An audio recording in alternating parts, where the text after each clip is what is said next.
বিষয়ে কথা বলবো ইনশাআল্লাহ। প্রথম যে বিষয় আপনাদের সামনে আমরা আলোচনা রাখব সেটি হলো কাদিয়ানী কারা, কাদিয়ানীরা তাদের পরিচয় কি, তারা কি মুসলিম, তাদের উত্থানের পিছনে ইতিহাস কি ছিল।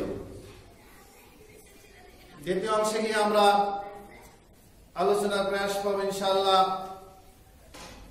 ভ্যালেন্টাইন্স ডে কি এবং এর পেছনে আমাদের যুবক যুবতীদের চারিত্রিক অবক্ষয়ের বিষয়গুলো নিয়ে আলোচনা করার প্রয়াস পাবো ইনশাআল্লাহ। আরো কিছু বিষয় ছিল হয়তো আলোচনার আমরা সময় দিতে পারবো না, বিদায় আমরা ওদিকে কথা না বলার দেখি আমরা ইনশাআল্লাহ আগে। প্রথমে আমরা আসি যে কাদিয়ানী সম্প্রদায় কারা। এই কারণে এই বিষয়টি আমরা আলোচনায় নিয়ে আসছি যে গত কয়েকদিন হলে আপনারা পেপার পত্রিকায় জাগ্রত মুসলিম যারা আপনারা রয়েছেন লক্ষ্য করছেন যে কাদিয়ানীরা পঞ্চগড়ে তাবলীগ ইজতেমা করবে, কাদিয়ানীরা পঞ্চগড়ে তাবলীগ ইজতেমা করবে। আমাদের সরকার মহোদয় তাদেরকে অনুমতি দেবে, তারা দিন প্রচার করবে। আর আলেম ও ওলামাগণ, ওলামা ও মাশায়েখগণ, এদেশের ধর্মপ্রাণ মুসলমানগণ তাদেরকে তাবলীগ ইজতেমা করতে দেবে না। তাহলে আমরা জানি তাদের কাদিয়ানী কারা, কাদিয়ানীদের আকীদা কি, এই বিষয়গুলো আমাদের কাছে স্পষ্ট হতে হবে।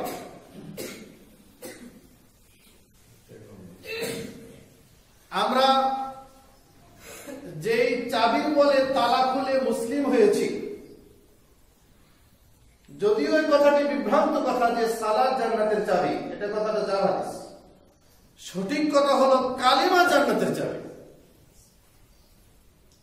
কালেমা যদি কোনো ব্যক্তি পড়ে তাহলে ইনশাআল্লাহ সে কোনো একদিন কালেমার বদৌলতে আল্লাহ তাকে জান্নাত দেবেন। সে যদি কালেমা না পড়ে আর যদি সালাত আদায় করে তাহলে কি সে জান্নাতের চাবি হলো? ইম্পসিবল, অসম্ভব ব্যাপার। তো কালেমা যে আমরা পড়ে মুসলিম হয়েছি, কালেমার প্রতি বিশ্বাস করে যে আমরা ইসলামের মধ্যে রয়েছি, এই কালেমাতুত তাওহীদ, কালেমাতুত তাইয়্যিবার দুটি অংশ, যাকে আমরা কালেমা শাহাদাত বলি বা কালেমাতুশ শাহাদাতাইন বলা হয়। আশহাদু আল্লা ইলাহা ইল্লাল্লাহু ওয়া আশহাদু আন্না মুহাম্মাদান আবদুহু ওয়া রাসূলুহু। রাসূলুল্লাহ সাল্লাল্লাহু আলাইহি ওয়াসাল্লামের কাছে কোন ব্যক্তি মুসলিম হলে আল্লাহ রাসূল সাল্লাল্লাহু আলাইহি ওয়াসাল্লাম তাকে কালেমা শাহাদাত পড়িয়ে মুসলিম করতেন। আশহাদু আল্লা ইলাহা ইল্লাল্লাহু ওয়া আশহাদু আন্না মুহাম্মাদান আবদুহু ওয়া রাসূলুহু। বলা আশহাদু আল্লা ইলাহা ইল্লাল্লাহু ওয়াহদাহু লা শারীকা লাহু ওয়া আশহাদু আন্না মুহাম্মাদান আবদুহু ওয়া রাসূলুহু। এই কালেমা পড়ে আল্লাহর নবী সাল্লাল্লাহু আলাইহি ওয়াসাল্লাম কাফেরদেরকে মুসলিম হিসাবে নিয়ে আসতেন, মুসলিম বানাতেন। এই কালেমার ভিতরে দুটি অংশ রয়েছে, এক শাহাদাত, এক সাক্ষ্য হচ্ছে আল্লাহ ছাড়া কোনো ইলাহ নেই, আল্লাহ ছাড়া কোনো উপাস্য নেই, তার কোনো শরীক নেই। এটি একটি অংশ, এই বিষয়ে সাক্ষ্য দেওয়া। আর দ্বিতীয় সাক্ষ্যর অংশ হচ্ছে আশহাদু আন্না মুহাম্মাদান আবদুহু ওয়া রাসূলুহু। আমি আরো সাক্ষ্য দিচ্ছি যে মুহাম্মদ সাল্লাল্লাহু আলাইহি ওয়াসাল্লাম, আমি আরো সাক্ষ্য দিচ্ছি যে নিশ্চয়ই মুহাম্মদ সাল্লাল্লাহু আলাইহি ওয়াসাল্লাম আল্লাহর বান্দা ও রাসূল। এই দুই সাক্ষ্য ওর উপরে অবিচল অটুট থাকার নাম হচ্ছে ইসলাম এবং মুসলিম। কেউ যদি একটিকে অস্বীকার করে, একটিকে মানে, তাহলে সে মুসলিম থাকতে পারে না। আরবের লোকগুলো অনেক লোকই আবু জেহেল, উতবা, শায়বা তারা আল্লাহকে বিশ্বাস করত, কিন্তু ভাতিজা মুহাম্মদ সাল্লাল্লাহু আলাইহি ওয়াসাল্লামকে তারা রাসূল হিসেবে মেনে নেয়। কোরআনে আল্লাহ রাব্বুল আলামিন বলছেন, মা কানা মুহাম্মাদুন আবা আহাদিন মিন রিজালিকুম ওয়ালাকিন রাসূলুল্লাহি ওয়া খাতামান নাবিয়্যিন। মুহাম্মদ সাল্লাল্লাহু আলাইহি ওয়াসাল্লাম কোন রিজালের তিনি পিতা নন, কোন পুরুষ মানুষের পিতা তিনি নন। ওয়ালাকিন রাসূলুল্লাহি ওয়া খাতামান নাবিয়্যিন, তিনি কেবল আল্লাহর রাসূল এবং শেষ নবী। নবীদের পরিসমাপ্তি তার মাধ্যমে ঘটেছে। আমরা গতদিনই আমরা খুতবায় আলোচনা করেছিলাম যে মহানবী সাল্লাল্লাহু আলাইহি ওয়াসাল্লাম হচ্ছেন সেই একটি অপূর্ণ ইট, যে ইটের কারণে একটি বিল্ডিং এর সৌন্দর্য বিনষ্ট হয়ে যায়। একটা সুন্দর গৃহের, একটা বিল্ডিং এর একটি ইট অসম্পূর্ণ থাকলে যেমন বিল্ডিংটি অসম্পূর্ণ হয়, সৌন্দর্য মণ্ডিত হয় না, তেমনি মুহাম্মদ সাল্লাল্লাহু আলাইহি ওয়াসাল্লাম না থাকলে নবুয়তের যে বিল্ডিং প্রাচীর সেটি অসম্পূর্ণ থেকে যায়। রাসূল সাল্লাল্লাহু আলাইহি ওয়াসাল্লাম বলেছেন, আল্লাহ রাসূল বলেছেন, আমি সেই শেষ ইট, আর লুবনাতুল উখরা, আমি হলাম শেষ ইট নবুয়তের, যার মাধ্যমে নবুয়তের সিলসিলা 1,24,000 পয়গম্বরের এবং রাসূলের পরিসমাপ্তি ঘটেছে আমার মাধ্যমে। তিনি শুধু একক রাসূল নন, তিনি 1,24,000 নবী রাসূলের মধ্যে শ্রেষ্ঠ একজন মানুষ। সুবহানাল্লাহ। সেই উম্মতের, সেই নবীর উম্মত আমরা। তাহলে আমরা কালিমার দ্বিতীয় অংশে শাহাদাতে মুহাম্মদ সাল্লাল্লাহু আলাইহি ওয়াসাল্লাম আল্লাহর রাসূল এবং তার যে বান্দা, এটি হচ্ছে ঈমানের একটি গুরুত্বপূর্ণ অংশ।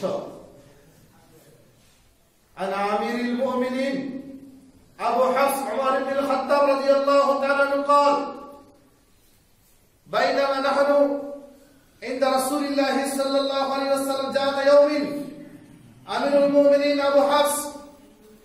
আবু হাফসার পিতা আমিরুল মুমিনিন উমর ইবনে খাত্তাব রাদিয়াল্লাহু তাআলা আনহু তিনি বলেন, আমরা রাসূলের সঙ্গে বসেছিলাম, এমন সময় ইসতালা আলাইনা রাজুলুন শাদীদু বায়াদাস সিয়াবি, এমন সময় আমাদের কাছে একজন আগন্তুক আসলেন, যেই লোকগুলোর চুলগুলো শাদীদু সাওয়াদাস শারি, লোকটির চুলগুলো কালো কুসকুস করে আর তার কাপড়টা সাদা ধপধপ করে। একটা লোক, আমরা রাসূলের কাছে বসেছিলাম, এমন সময় একজন লোক আমাদের কাছে আসলেন, যে লোকটা যে পোশাক পরে রয়েছে, পোশাকটা সাদা ধপধপ করতেছে, শুভ্র পোশাক। শাদীদু বায়াদাস সিয়াবি, বায়াদাস সিয়াব মানে সাদা পোশাক, শাদীদ আবার বলেছে ধপধপে সাদা। ও শাদীদু সাওয়াদাস শারি, এবং লোকটার চুল তো কালো কিন্তু কুচকুচে কালো চুল।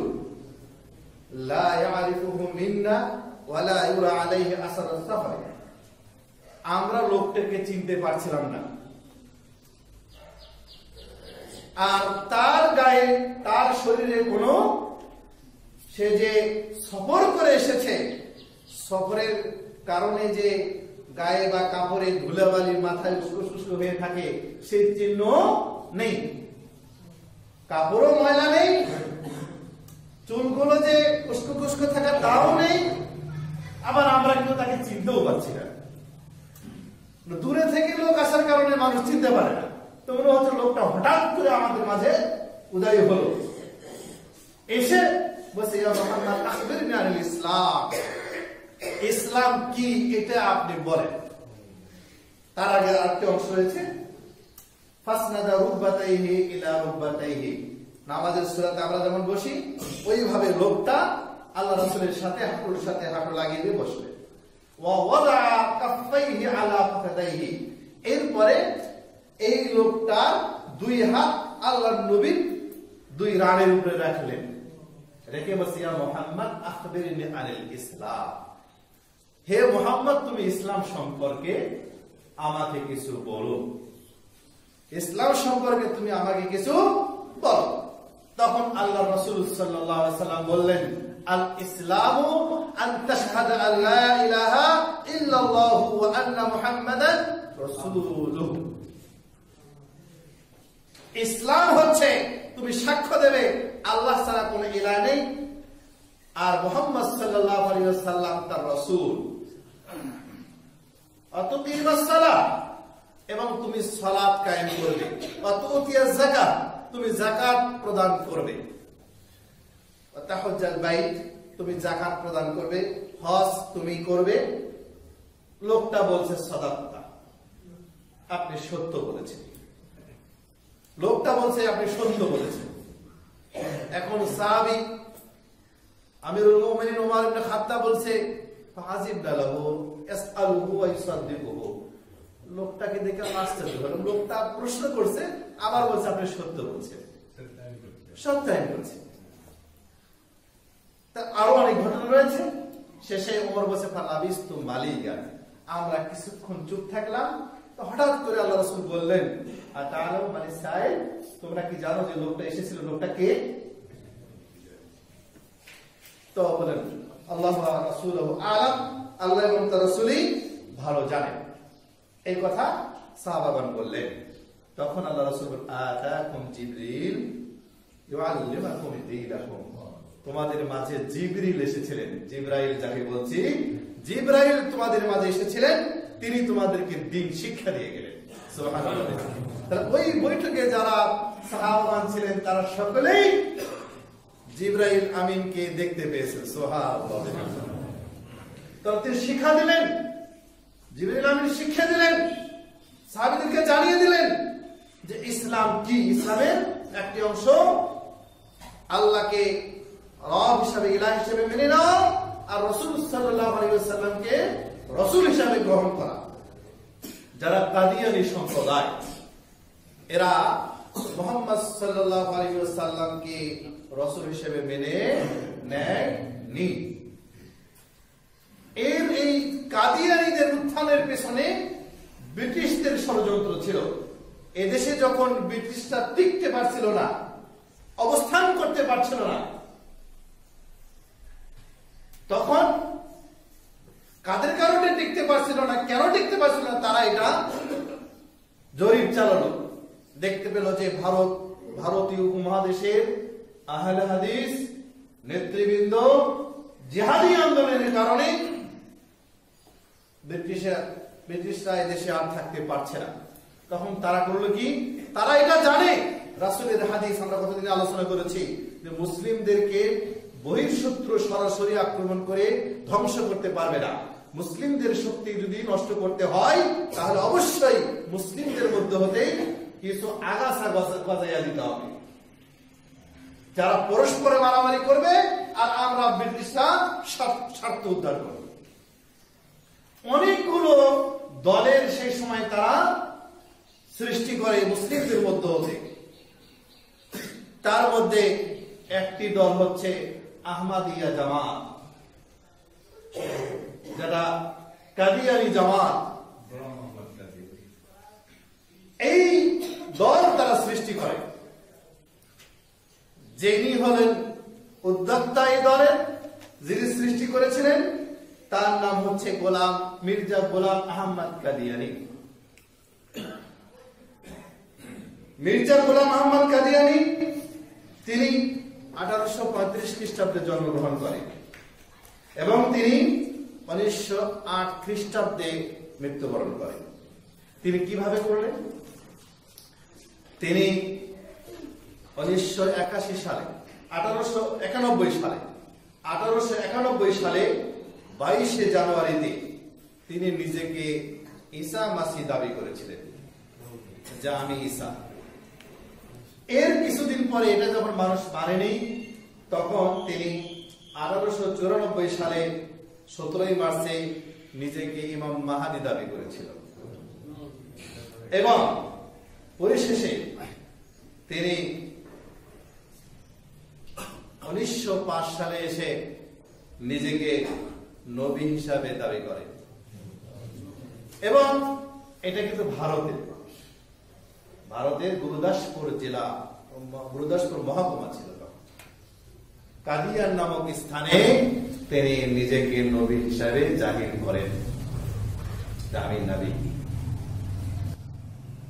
এবং তিনি নিজেকে দাবি করার মাধ্যমে সেই সময় বর্তমানেও লন্ডনে তাদের প্রধান কার্যালয়, আর দ্বিতীয় কার্যালয় হলো ইসরায়েলের, তখন ইসরায়েল হয়নি, হাইফা তাদের বন্দর নগরী, সেই বন্দর নগরীতে তাদের কার্যালয়।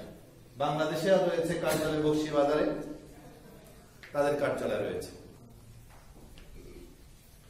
নিজেকে নবী দাবি করে এবং মুহাম্মদ সাল্লাল্লাহু আলাইহি ওয়াসাল্লামকে নবী হিসেবে মেনে নেয়নি। অথচ রাসূল সাল্লাল্লাহু আলাইহি ওয়াসাল্লাম বলেছেন, ওয়া ইন্নাহু সায়াকুনু ফি উম্মতি কাযাবুনা সালাসুন। রাসূল সাল্লাল্লাহু আলাইহি ওয়াসাল্লাম বলেছেন, অতি সত্বর আমার উম্মতের মধ্যে 30 জন মিথ্যা নবীর আবির্ভাব ঘটবে। রাসূল ভবিষ্যৎবাণী করেছেন, আমার উম্মতের মধ্যে অতি সত্বর 30 জন ভণ্ড মিথ্যা নবীর আবির্ভাব ঘটবে। কুল্লুহুম ইয়াজউমু আন্নাহু নাবিয়্যুন, তারা প্রত্যেকেই দাবি করবে যে সে নবী। অথচ আল্লাহ রাসূল বলেছেন, ওয়া আনা খাতামুন নাবিয়্যিন লা নাবিয়্যা বাদি, আমি হলাম শেষ নবী, আমার পরে আর কোন নবী আসবে না। এটা বুখারী, সহিহ বুখারী হাদিসটা ওখানে পাওয়া যাবে না, হাদিসটা আসলে আবু দাউদে রয়েছে, কিতাবুল ফিতানে রয়েছে হাদিসটি, কিতাবুল ফিতানে এই হাদিসটা রয়েছে, ফিতনা অধ্যায়ে রয়েছে। এই সময় আহলে হাদিস বিদ্বানগণ, উলামাগণ এই গোলাম আহমদ কাদিয়ানীর বিরুদ্ধে প্রচার করে। আর অনেক ইতিহাস রয়েছে, আপনারা জানেন শেরে পাঞ্জাব বলা হয়।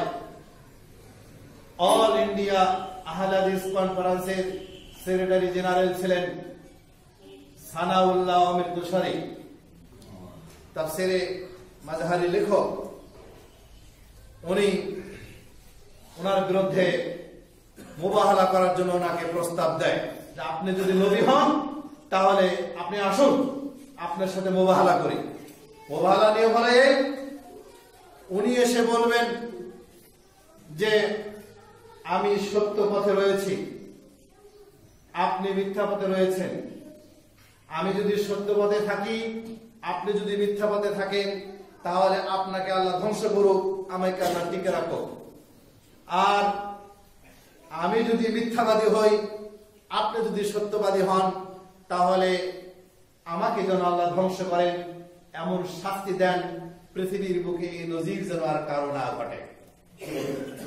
আল্লাহ রাব্বুল আলামিন দোয়া কবুল করেছিলেন। আর দুই একটি কথা মাঝখানে বলে নেই যে গোলাম আহমদ কাদিয়ানী কিছু উক্তি আপনাদেরকে শোনায়। উনি বলেছিলেন সেই সময় যে এই ব্রিটিশরা হলো আমাদের জন্য রহমত স্বরূপ। উনি বলেছিলেন যে ব্রিটিশরা হলো আমাদেরকে, আমার জন্য তরবারি স্বরূপ। উনি বলেছিলেন ব্রিটিশ সাম্রাজ্যে আল্লাহ রাব্বুল আলামিন তাদের পক্ষে ফেরেশতা অবতীর্ণ করেন এবং ব্রিটিশদেরকে সহযোগিতা করেন। এরকম কিছু কথা বলে আজও রয়েছে এরকম মানুষ, পাঁচাটা মানুষ।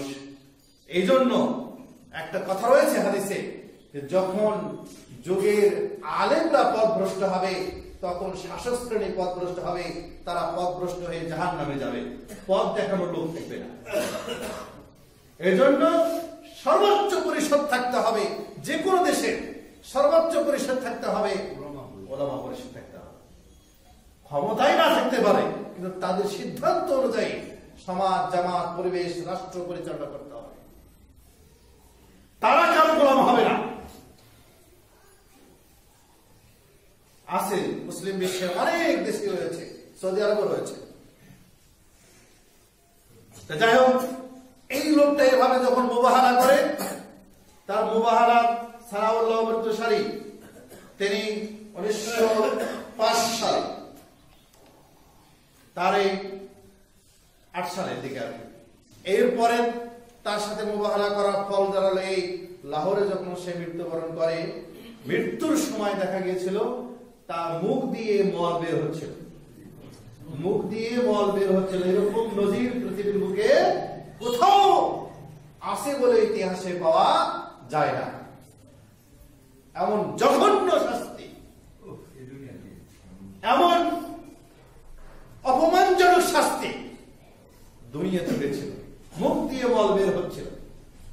তার লাহোর থেকে যখন তার লাশ কাদিয়ানে নিয়ে যাওয়া হচ্ছিল, যে রাস্তা দিয়ে নিয়ে যাওয়া হচ্ছিল, উপর থেকে লাশের উপরে মানুষেরা এই মল, জুতা, এই ধরনের বস্তু তার লাশের উপরে নিক্ষেপ করছিল। পৃথিবীর ইতিহাসে এরকম নজির নেই। এই দলেরাই আজকে বাংলাদেশে তারা ইসলামের খেদমত করতে চায়। যাদেরকে মুসলিম বলা হয় না, মুসলিম বলা যাবে না, এবং বাংলাদেশে আমার কাছে অবশ্য সবগুলোর তারিখ রয়েছে। বাংলাদেশে 1988 সালে এবং 1993 সালে, 1988 সালে এবং 1993 সালে বাংলাদেশ সরকার তাদেরকে অমুসলিম ঘোষণা করেছে। 1988 সালে, 1993 সালে বাংলাদেশ সরকার তাদেরকে অমুসলিম ঘোষণা করেছে। 1974 সালে রাবাত আলেম কর্তৃক ইসলামী সম্মেলনে, এটা ইরাকে, একেবারে 1948টা দেশ তাদেরকে কাফের ঘোষণা করেছে। ওআইসি তাদেরকে কাফের ঘোষণা করেছে।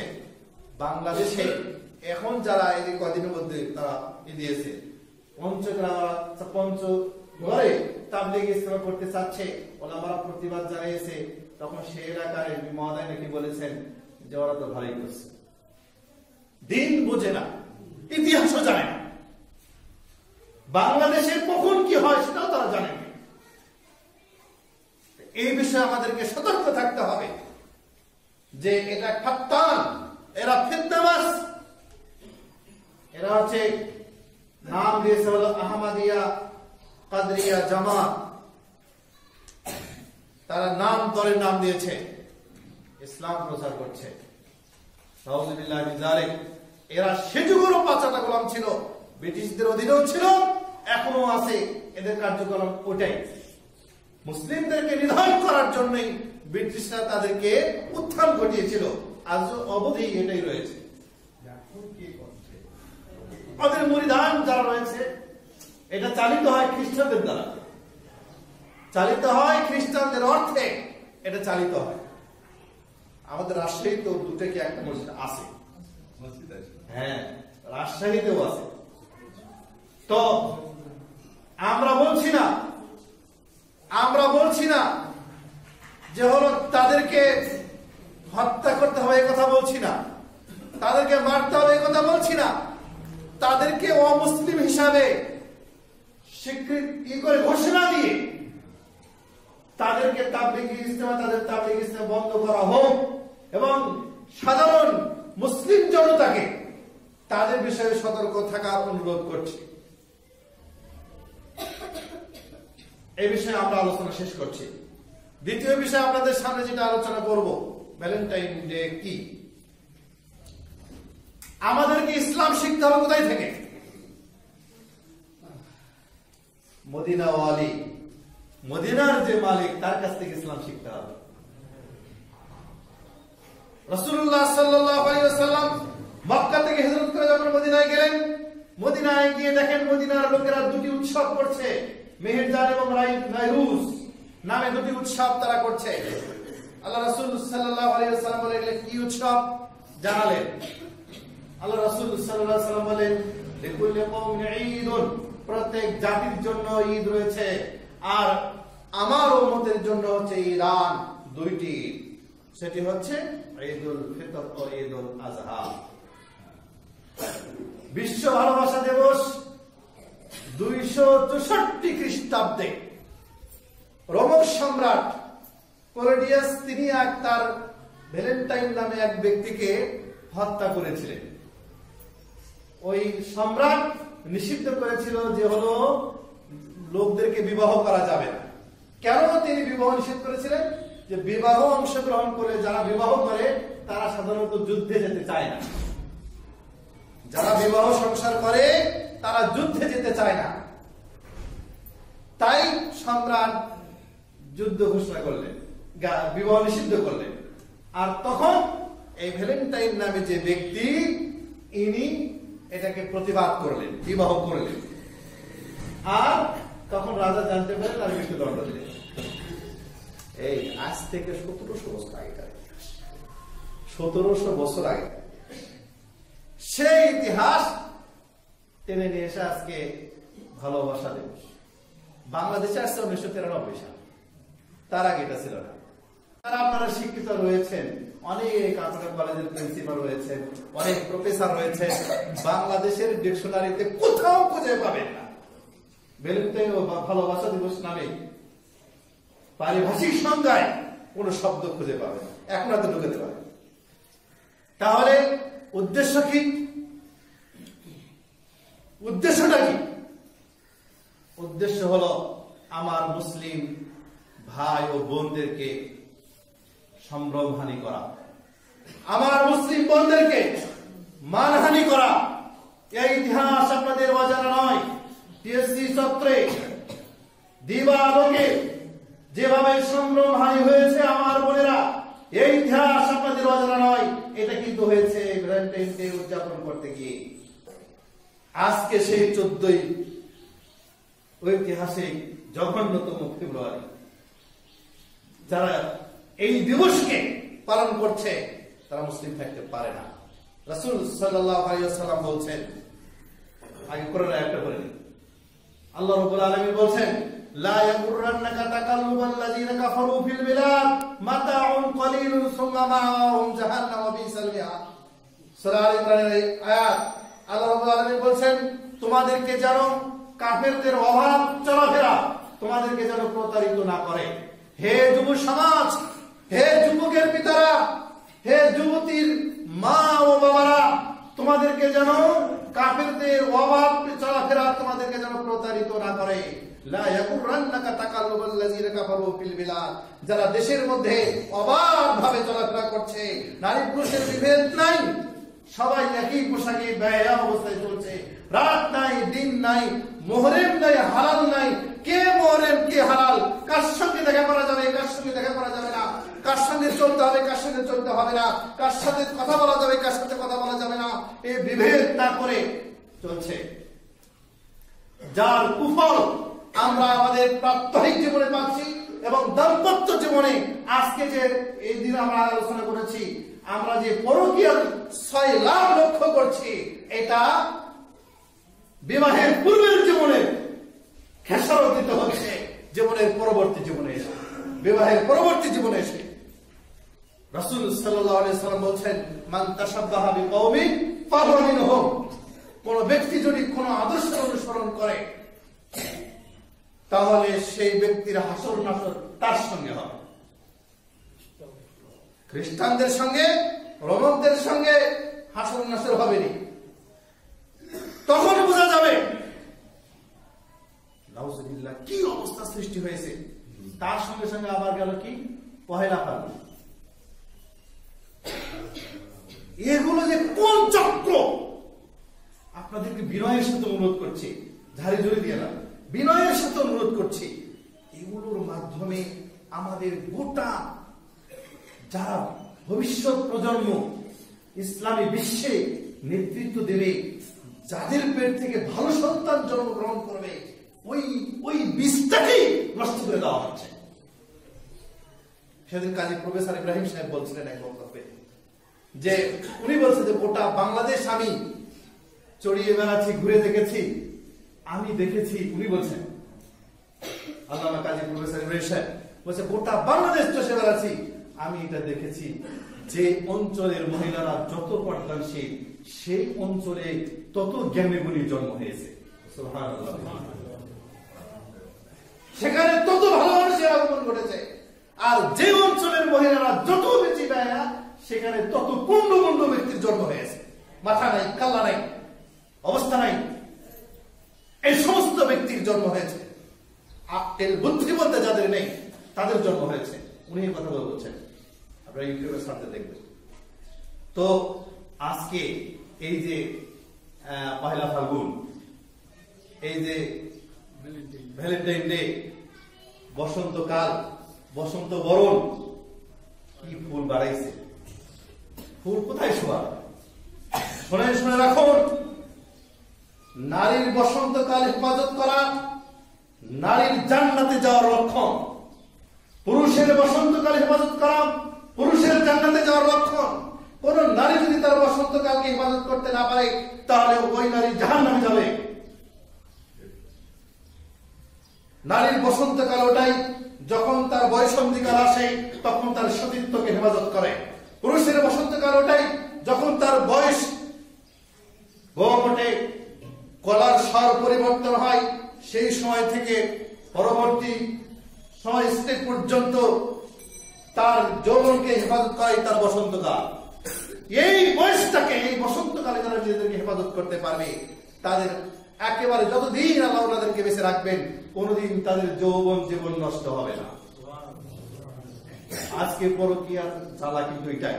যদিও জুমার খুতবায় আলোচনা করছি আপনাদেরকে সতর্ক করার জন্য, অনুরোধ করার জন্য যে খবরদার এদের পায়ে দিবেন না, আপনাদের মেয়েদের বাইরে দিয়ে না ভাই। একেবারে অনুরোধ করছি, মুসলিম ভাই হিসাবে করজোরে অনুরোধ করছি, এই দিনে অবাধে চলাফেরা করার সুযোগ দেবেন না। মুহরিমকে তোয়াক্কা করে চলেন। মুহরিম বোঝেন কি? কাদের সঙ্গে দেখা করা যাবে না, কাদের সঙ্গে কথা বলা যাবে না, মুহরিমই তো বুঝি না। কিসের অভিভাবক যে আমি হলাম, কিসের পিতা যে হলাম, কিসের মা যে আমি হলাম, কার সঙ্গে দেখা করা যাবে না, এটা আমার মেয়েকে বোঝাতেই পারে। আল্লাহ তুমি হেফাজত করো, আল্লাহ তুমি আমাদেরকে সঠিক বুঝ দান করো। আল্লাহুম্মা আমিন। বারাকাল্লাহু লানা ওয়া লাকুম ফিল কোরআনিল আযীম। রাফা'না বিল আয়াতি ওয়াল যিকরিল হাকীম।